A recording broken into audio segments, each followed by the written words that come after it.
Magandang araw sa inyong lahat at welcome sa aking channel. ABS-CBN, may malaking announcement ngayong taon. Umpisa pa lang ng buwan ng Pebrero, pero may pasabog na agad.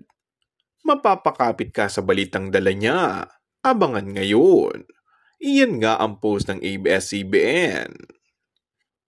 Ilang executive ng Kapamilya Network ang nangakong magiging best year ng ABS-CBN ng 2025 at magkakaroon raw ng isang big turnaround.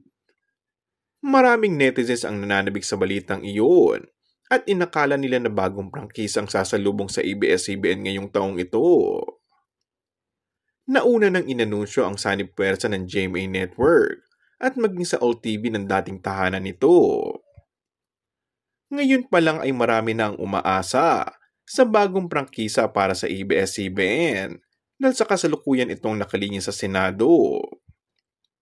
Sa ngayon, ang ABS-CBN ay isang malaking content creator, kaya mula nang nanindigan ng media entity ang kanilang estado ngayon, marami na silang produkto o content ang naisa sa ere na sa iba't ibang platforms, sa TV man, sa cable, sa digital, sa online, maging sa mga sinihan at marami pang iba.